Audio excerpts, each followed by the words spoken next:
महाराष्ट्र में जैसे जैसे चुनाव नजदीक आते जा रहे हैं, वैसे वैसे राज्य में सियासी पारा चढ़ रहा है। महाराष्ट्र की राजनीति में कांग्रेस और बीजेपी के केंद्रीय नेतृत्व के प्रचार में उतरने से माहौल बदल गया है।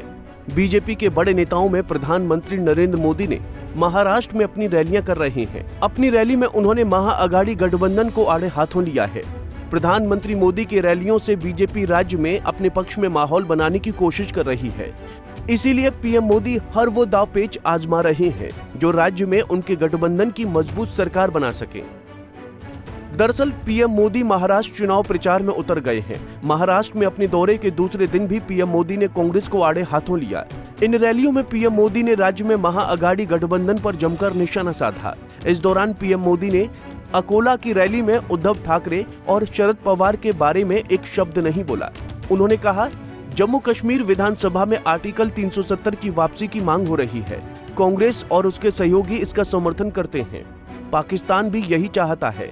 पीएम ने कहा कि कांग्रेस की सरकार जिस राज्य में बन जाती है, वो राज्य शाही परिवार के लिए एटीएम बन जाता है।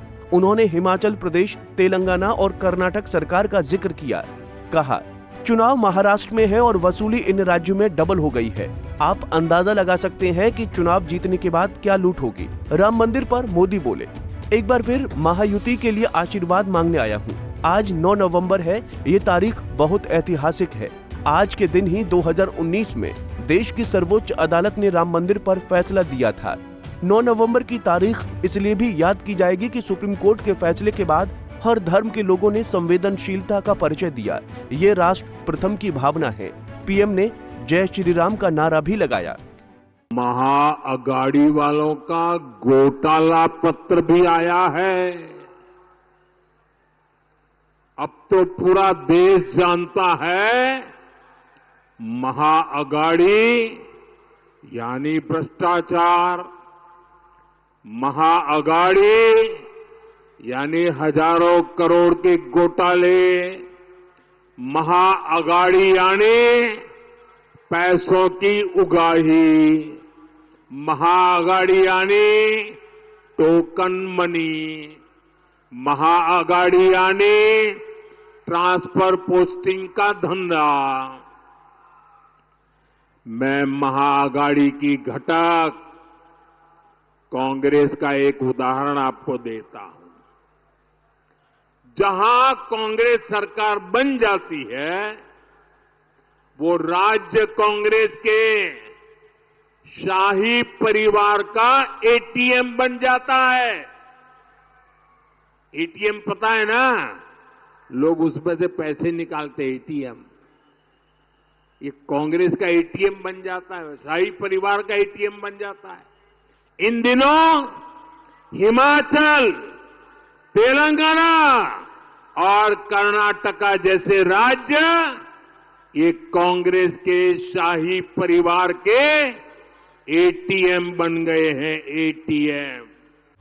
बता दें कि महाराष्ट्र में चुनाव की तारीख 20 नवंबर है।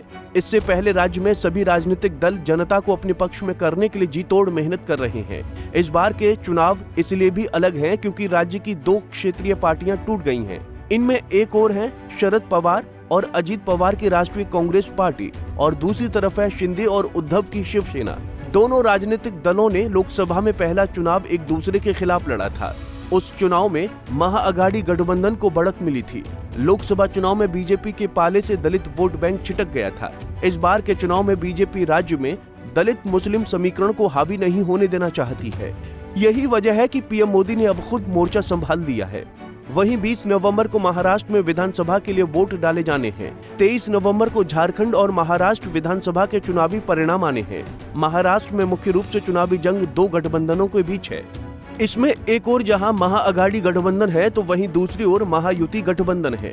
महायुति बीजेपी की अगुवाई में चुनाव लड़ रहा है। महागठबंधन में कांग्रेस एक बड़ा दल है। महाराष्ट्र में बीजेपी ने हिंदुत्व को अपनी धार बनाया है।